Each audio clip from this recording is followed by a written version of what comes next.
Utrum bonum sit in molieribus abortum facere, quando sine consensus suo concepterum. Si es bueno en las mujeres abortar, cuando ellas concibieron sin su consentimiento. Videtur quod. Parece que es bueno para la mujer abortar cuando concibió sin su consentimiento. Siendo que la maternidad podría ser abrumadora, correspondería a la mujer determinar si desea ejercer la misma o no en el caso de un embarazo no deseado. Aún frente a la posibilidad de dar en adopción al hijo, serían numerosos los sufrimientos y complicaciones negativas que podrían afectar la salud psíquica, física o social de la mujer que gesta sin su voluntad, por lo que ninguna mujer debería ser forzada a transitar un embarazo si concibió sin su consentimiento. Especialmente ante un embarazo forzado en caso de violación, el aborto sería bueno y aconsejable para la mujer. Praeterea. Además, la filósofa e historiadora francesa Elisabeth Badinter sostiene que, cito, hemos considerado durante tanto tiempo el amor maternal en términos de instinto, que de buena gana creemos que se trata de un comportamiento arraigado en la naturaleza de la mujer. Sin embargo, el amor maternal es solo un sentimiento humano y es, como todo sentimiento, incierto, frágil e imperfecto, esencialmente contingente, puede existir o no existir, puede darse y desaparecer. Fin de la cita. De modo que en aquellos casos en los cuales la mujer concibió sin su consentimiento y no experimenta entonces un amor maternal, le sería lícito y bueno optar por interrumpir el embarazo. Praeterea. También el Estado argentino, en su Plan Nacional de Prevención del Embarazo No Intencional en la Adolescencia, reconoce que, cito, un embarazo que ocurre y se mantiene sin la voluntad de la persona gestante constituye un embarazo forzado y puede provocar la interrupción de la escolaridad, afectar la inserción laboral, la vida social y recreativa y el proyecto de vida en general. Fin de la cita.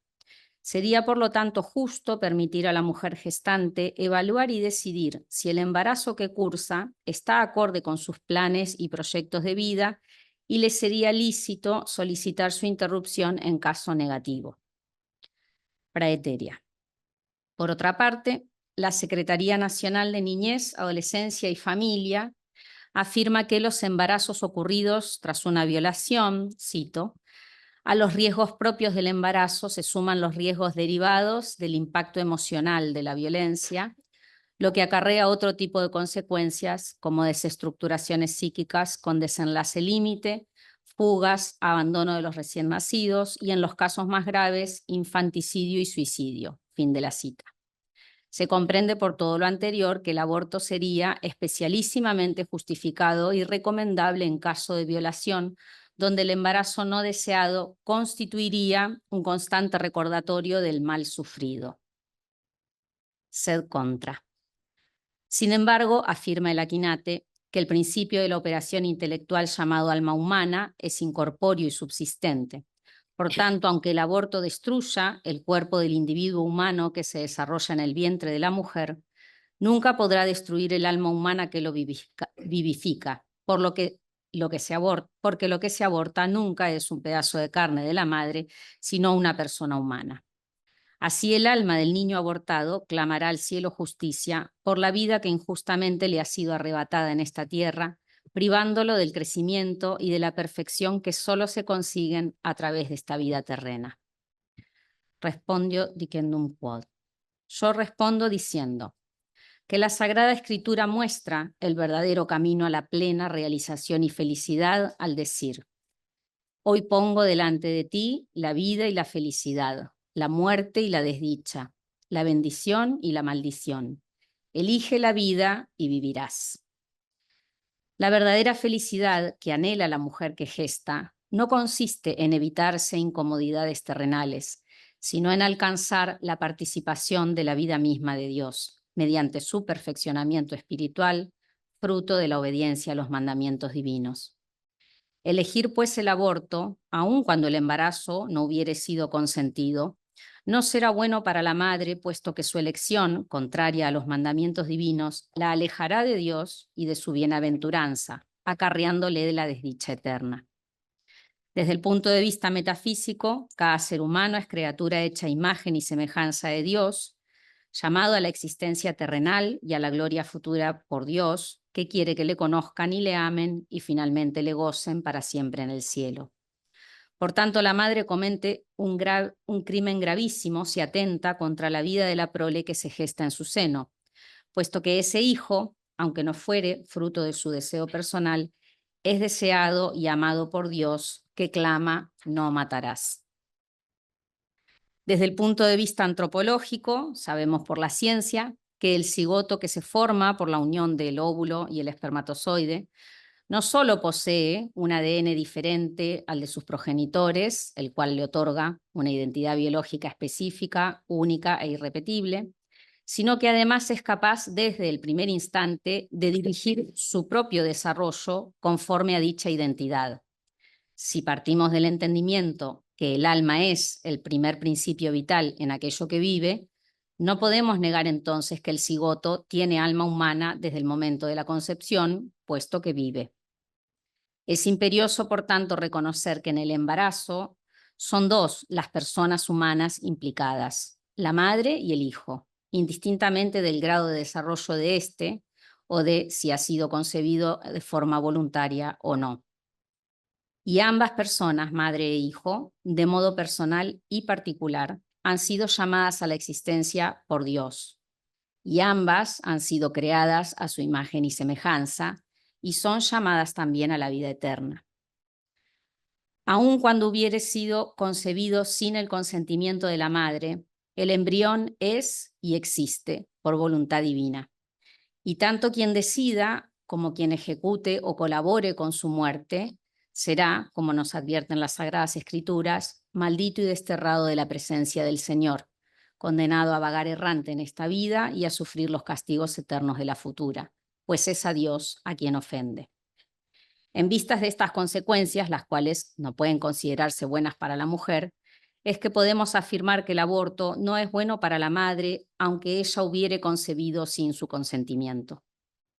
Desde el punto de vista ético, el aborto, que es contrario a la voluntad divina, no solo impide la santificación de la madre, sino que arrebata al niño la posibilidad de vivir y descubrir su misión, de perfeccionarse a través de la búsqueda de la verdad y de la sujeción de la propia voluntad a la voluntad divina, para alcanzar la plenitud que le ganará la gloria preparada para él en la vida eterna por designio de Dios. Advierte Santo Tomás, cito: de ningún modo es lícito matar al inocente. Primero, porque perjudica a alguien a quien debe amar más y de este modo quebranta más la caridad. Segundo, porque infiere injuria al que menos la merece y así viola más la justicia. Tercero, porque priva a la sociedad de un bien mayor. Cuarto, porque desprecia más a Dios, según aquello de Lucas, capítulo 10, versículo 16, el que a vosotros desprecia, a mí me desprecia. Fin de la cita. Es indiscutible que el niño por nacer es inocente, aún en los embarazos no deseados, por lo que podemos afirmar categóricamente que el aborto es la eliminación deliberada y directa, como quiera que se realice, de un ser humano indefenso e inocente en la fase inicial de su existencia, cuya alma subsistente clamará justicia a Dios por la vida terrena y la gloria eterna que le han sido arrebatadas. De modo que, bajo ningún pretexto, ni siquiera en caso de violación, podrá decirse que éticamente hablando, abortar sería bueno para la mujer bajo alguna circunstancia. Ad primum ergo dicendum quod. A lo primero, por lo tanto, digo que la profesora Elizabeth Badinter, partiendo de un postulado materialista, erróneamente identifica naturaleza humana con instinto, y de este modo también erróneamente considera como única forma del amor humano al que parte exclusivamente del apetito sensitivo. Sin embargo, la persona humana es ante todo espíritu que anida en la carne, por lo cual es capaz de un amor mucho mayor y más alto, y es precisamente a este género de amor espiritual y superior al que pertenece el amor maternal, que primeramente es y debe ser considerado como virtud. Por tal motivo, aun en aquellos casos en los cuales la mujer concibiera sin su consentimiento y no experimentara el amor maternal conforme al apetito sensitivo, no le sería lícito cometer un homicidio, sino que debiera ser ayudada por todos los medios a volverse hacia su propio corazón para cultivar las potencias del espíritu, dentro de las cuales el amor es la pasión fundamental en cuanto se halla en el concupiscible y en la voluntad. Ad secundum dicendum quod. A lo segundo digo que, tal como se enseña en la escolástica, cito, es el objeto el que perfecciona a la potencia. Fin de la cita. De este modo, una vez concebido el niño, es en la entrega a su propio hijo que hallará la madre su propia perfección. Por otra parte, ningún ser humano merece ser ejecutado por interferir en los planes de vida de otro. Sería absolutamente injusto permitir a la mujer gestante decidir dar muerte a una nueva vida inocente e indefensa por el mero hecho de considerar que su existencia le molesta o contraría sus planes o proyectos de vida. Al contrario de lo que engañosamente se cree y afirma, la aceptación de una nueva vida abre muchas oportunidades reales para el bien y la realización personal de la madre. Máxime que Dios nunca dejará de premiar, acompañar y ser providente con quien a costa de todo ha elegido decir un sí a la vida. Por todo lo expresado anteriormente, sería del todo injusto y también macabro, tanto para la madre como para el hijo, precipitar a la mujer gestante a interrumpir su embarazo en virtud de mezquinos intereses. Ad tertium dicendum quod.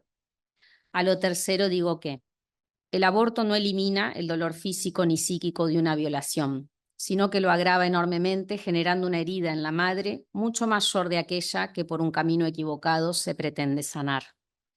Son numerosos los testimonios de mujeres que, sufriendo un síndrome posaborto, han caído en el abuso de drogas o alcohol, la depresión, o incluso han tenido intentos de suicidio, aún entre aquellas que no profesaban ninguna religión.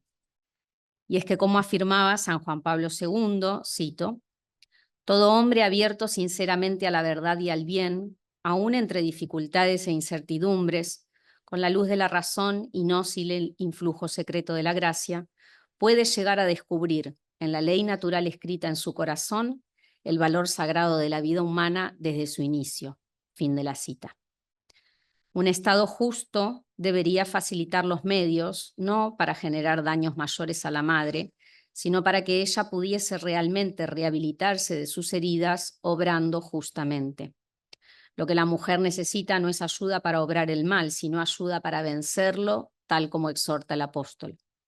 Sería menester asistirla para que en los momentos más difíciles y complejos, además de actuar con sensatez, pueda volverse a Dios, quien siendo inmensamente rico y misericordioso, pagará sus sufrimientos y le dará medida no solo colmada, sino superabundante. De modo que sostengo por todo lo anterior que el aborto no solamente no estaría justificado, sino que incluso sería malo para la mujer gestante en cuerpo y alma, aún en caso de violación, pues obrando de un modo tan inhumano, vería seriamente comprometida su propia dignidad, agravando considerablemente su herida inicial y hallándose entonces no solo mucho más lejos de una pronta y real recuperación, sino también de su plena perfección y bienaventuranza. Muchas gracias. Completamos lo que dijo nuestra expositora respecto de la maldad del aborto, porque me pareció excelente su exposición y muestra lo que explicó con tanta lucidez el padre Gavino Tabosi cuando vino el lunes. Expuso la Veritatis Splendor de Juan Pablo II, es decir, los absolutos morales, los principios negativos de la ley natural no admiten excepción, porque son expresión de lo máximo que podemos conocer acerca de las realidades metafísicas con nuestra razón que es más bien negativo. Así como conocemos las sustancias separadas de la materia de una manera negativa porque nos exceden, así también en la conducta moral, en su fundamento metafísico, lo más exacto que conocemos es negativo, es decir, lo que no se puede hacer. Ahora, poco a poco descubrimos las razones positivas, con mayor o menor precisión. De una manera excelente ha sido expuesto el fundamento metafísico positivo. Se trata de vida humana, de persona humana. Pero quisiera agregar una consideración sobre el aspecto teológico. Es decir, se ha reflexionado mucho sobre la maldad del aborto desde el punto de vista de la ley natural, es decir, filosófico, pero a veces ha entrado, y justamente con ocasión de la lucha contra el aborto pro vida, una mentalidad que termina por distorsionar el orden sobrenatural. Entonces, se termina por pensar en algunos ambientes que están tan justamente motivados contra el aborto que en el fondo todos estos abortados se pueden salvar. Entonces, que pueden acceder a la bienaventuranza sobrenatural. Y esta es una de las grandes confusiones de nuestro tiempo, que es fruto de la confusión entre naturaleza y gracia, de la cual hemos hablado anteriormente. La maldad principal del aborto es que priva a los que no van a nacer de la bienaventuranza eterna, es decir, de la beatitud sobrenatural del encuentro con Dios. Claro, algunos teólogos modernos y después la vulgata difundida entre el pueblo cristiano contemporáneo piensa que, claro, eso del limbo es una elaboración medieval que no tiene fundamento y que en realidad todos se pueden salvar incluso sin el bautismo y por tanto los abortados se pueden salvar sin el bautismo, sin reflexionar acerca de que es un fundamento de la fe, incluso está en el credo. Creo en un solo bautismo para la remisión de los pecados. Es absolutamente fundante de nuestra fe la necesidad del bautismo y con él de la gracia. Por supuesto, puede haber un bautismo de deseo. ¿Qué quiere decir un deseo del bautismo? No cualquier deseo, no es un deseo indeterminado del bien. No es el apetito natural del bien, es el deseo del bautismo. Como desear la Eucaristía es desear efectivamente el sacramento de la Eucaristía. Se puede desear el bautismo, pero para esto hay que tener uso de razón. Hay que tener un niño que no tiene uso de razón, no puede desear porque no puede usar su inteligencia y por tanto su voluntad, no tiene actos personales. Después hay que ver qué edad tiene el niño, porque hay niños que pueden tener algunos momentos de uso de razón. Y por supuesto siempre cabe la posibilidad de que Dios haga un milagro y le dé el uso de la razón a un niño. Pero esto es efectivamente algo que tiene que ser manifestado, revelado por Dios. No podemos presumir con nuestra razón llegar a la conclusión de que los que mueren sin bautismo se salvan. Eso es un atrevimiento que va contra las Sagradas Escrituras, que por todos lados expresan que es necesario el bautismo para la salvación.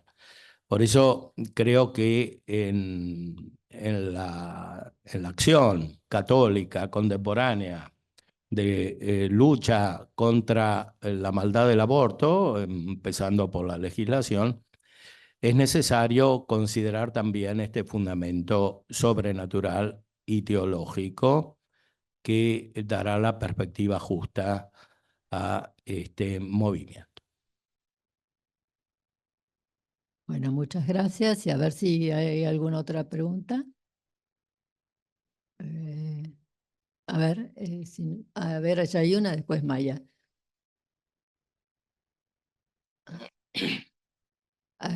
aquí Maya también.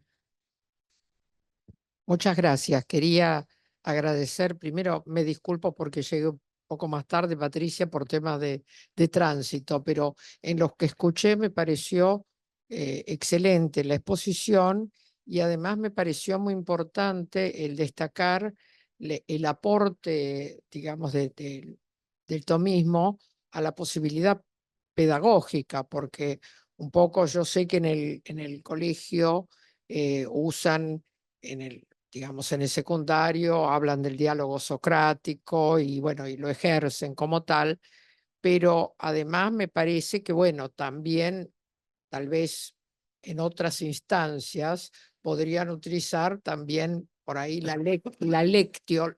Sé que eso solamente cabría para las humanidades, ¿no? Para el sector humanidades, no los otros, pero me parece muy interesante que vos como profesora en el profesorado eh, veas o introduzcas la metodología de la Quinate como una posibilidad precisamente pedagógica. Así que quería destacar eso como algo que dudo que en otros profesorados se diga, por eso quería destacarlo. Y en cuanto a la exposición de las dos exalumnas tuyas, más allá de que tengan otro título, el tema lo han desarrollado muy bien. Nosotros ayer tuvimos un cierre, es una apreciación personal mía, ¿no? Pero los que estuvieron en el cierre con los expositores, que son alumnos de la facultad, eh, creo que no lograron la perfección en la estructura que lograron ustedes. Por eso quería felicitarlas expresamente. Y una última cosa al padre, por lo que usted comentó recién, padre Ignacio. Obviamente que usted se está refiriendo a un aborto buscado, no a un aborto espontáneo, pero justamente a eso venía mi pregunta, si bien, digamos, secundariamente. En el caso de un aborto espontáneo, los padres, o sea, la madre en concreto, la primera que se da cuenta de esto, ¿puede hacer un bautismo ella misma o no? Sí, por supuesto. Lo que digo se refiere a cualquier aborto, o sea, también el que es espontáneo priva de la vida sobrenatural, pero hay que bautizarlo, si se puede. Efectivamente, los manuales clásicos de moral incluso introducían los métodos concretos con una jeringa o con algo para bautizar al feto para viviente, para... O sea, porque en el espontáneo es indudable que no está la intención de la No. madre de dar muerte al niño concebido, sino es algo que se produce por un problema de la Y naturaleza, en digamos. en el otro, si hay un médico o algo, alguien que saca el aborto y se entera que está el aborto, aunque sea, no, aunque sea hecho voluntariamente por la madre, también hay También deber de puede, bautizar. esa es la No pregunta. solo se puede, sino es obligatorio bautizarlo. Ajá. Es Claro. obligatorio bautizarlo incluso a riesgo de la propia vida, como porque los sacramentos que son necesarios para la salvación, como efectivamente eh, es el bautismo, requieren una subordinación total de la acción del ministro a esta necesidad. Eso también daría lugar a preguntarse si, como en algunos casos los padres lo hacen, hacer un bautismo, ni bien nace la criatura en función de que los primeros días de vida puede haber un riesgo Sí, de claro. muerte, aunque luego se consume como corresponde, Sí, digamos, sí, en sí. una Si pila hay bautismal. alguna urgencia, si hay alguna duda acerca de la viabilidad de un niño recién nacido, hay que bautizarlo y lo puede hacer cualquiera, ni siquiera es necesario que sea católico o cristiano. Basta cualquier persona que quiera hacer. Lo que hace la iglesia es que utilice la fórmula. Yo te bautizo en el nombre del Padre y del Hijo y del Espíritu Santo, porque ahí actúa en nombre de la iglesia. Entonces es Cristo quien introduce a este niño en su cuerpo a través de la Iglesia, en la cual, en potencia, como enseña Santo Tomás en la cuestión 8 de la tercera parte, están todos los hombres. Muchas veces se critica esto del Concilio Vaticano II, de que Cristo se ha unido a todo hombre, pero esto es una verdad muy tomista. Efectivamente, Cristo es cabeza de todos los hombres, y todos los hombres están en la Iglesia, pero no de la misma manera. Y no quiere decir esto que todos se vayan a salvar, pero todos están unidos a Cristo. Y por eso cualquier persona puede bautizar en nombre de Cristo, aunque ella misma no sea bautizada. Muchas gracias. A ver, no sé dónde había otra pregunta. Ahí.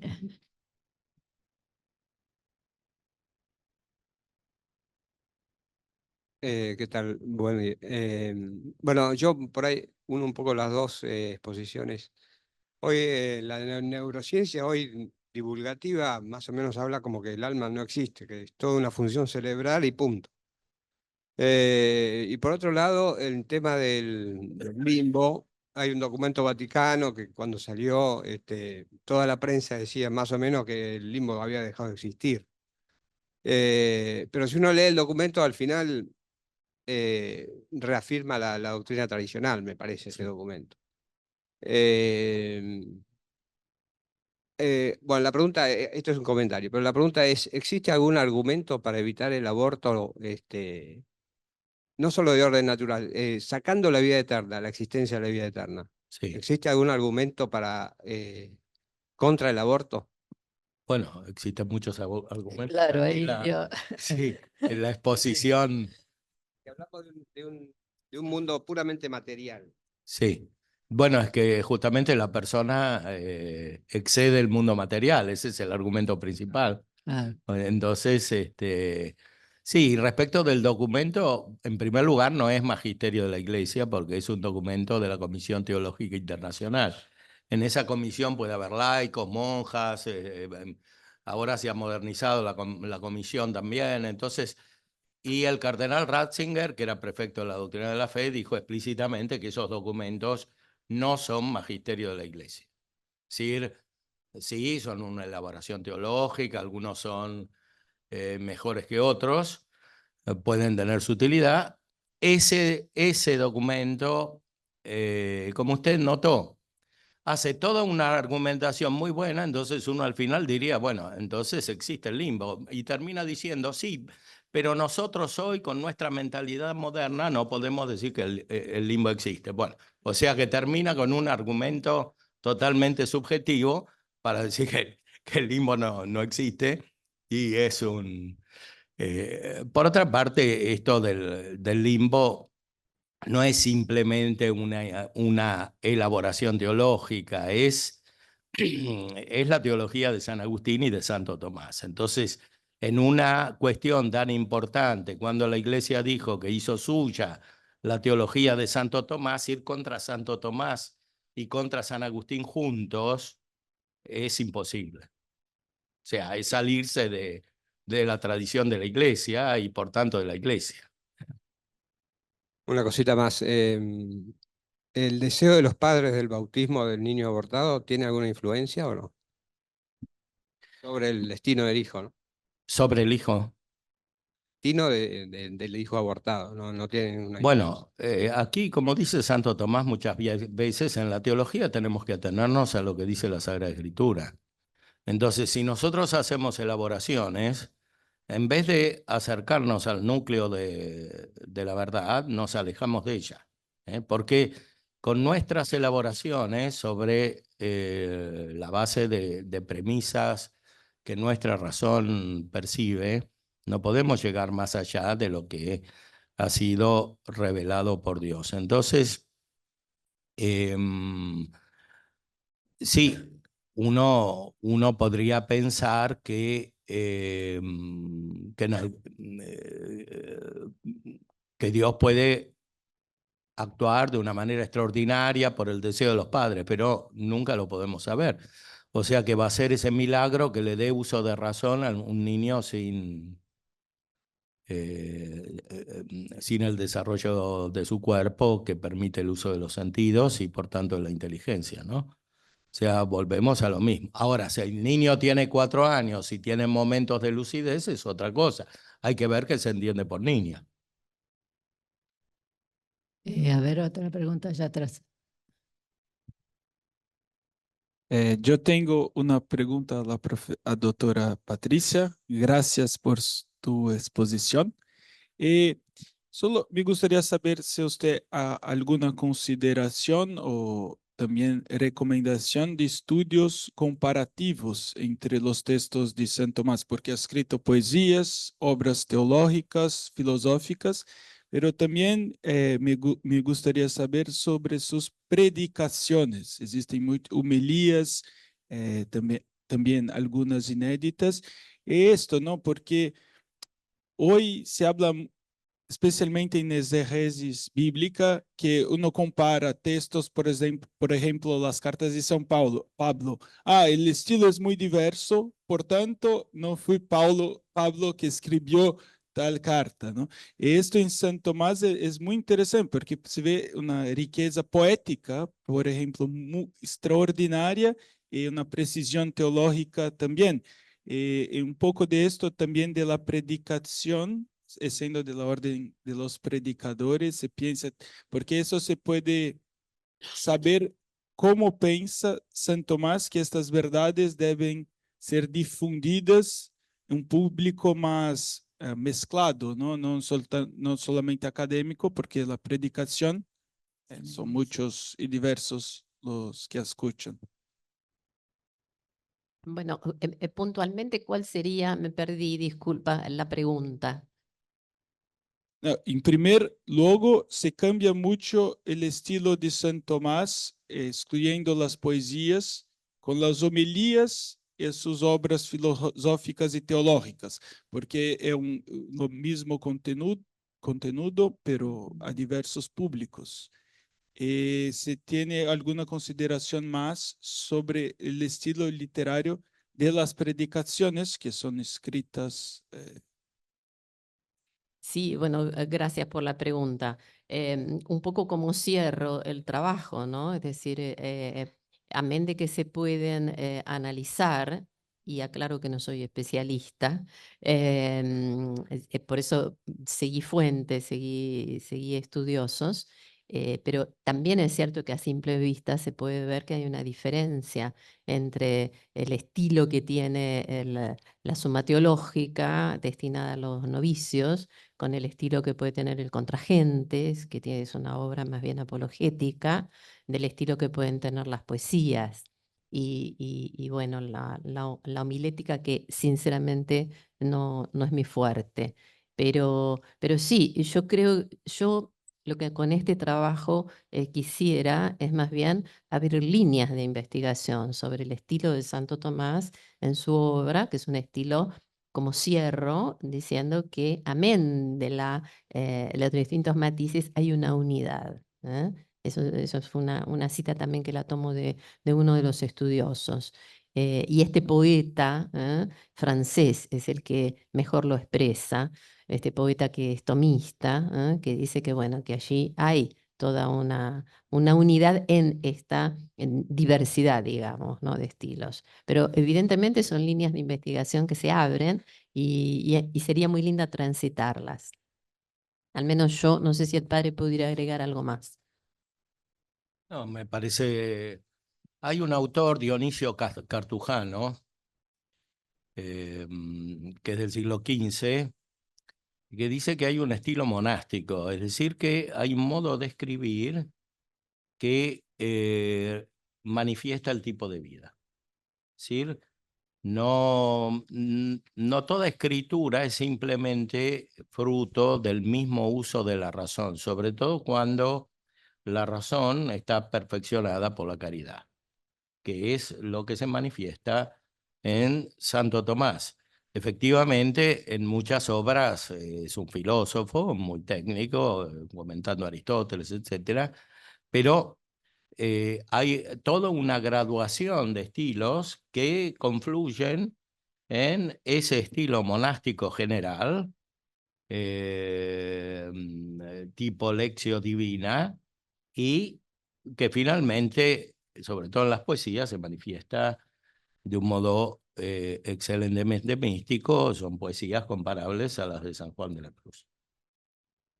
A ver, Bueno, Gracias, Padre Ignacio. A mí, de lo que dice el Padre Ignacio, subrayaría que esa profunda sintonía que empezamos a encontrar entre la monástica, el estilo monástico y el escolástico. Claro. Porque muchas veces en cierta manualística me incluyo como estudiante, se nos había presentado como antitéticos. Y entonces, bueno, esa es por ejemplo, una de las líneas de investigación que se podría seguir haciendo ver cuánto de monástico hay en la escolástica. Incluso hay un texto de San Buenaventura que lo dice expresamente, que la escolástica no debe olvidar todo ese estilo, tradición y espíritu monástico, si quiere ser tal. a ver, Muchísimas Brian, gracias por la exposición de los tres disertantes y en un tema importante y poco tratado. Me retrotrae al escrito de Fides Serracio de Juan Pablo II, que recuerda que la fe y la razón son como dos alas, ¿no?, que nos sirven para acercarnos a Dios, y cómo Santo Tomás es el ejemplo superior o la mejor coordinación y armonía entre la fe y la razón, y por eso tiene un mensaje perenne y permanente. Y bueno, recoge estilos literarios de los que cita, de un San Bernardo, de un San Jerónimo, y así va sumando estilos literarios como va sumando doctrina en armonía. Entonces tiene un vuelo poético, un vuelo discursivo, es una contemplación en voz alta. Gracias. bueno, si no hay más preguntas, a ver, aquí hay una.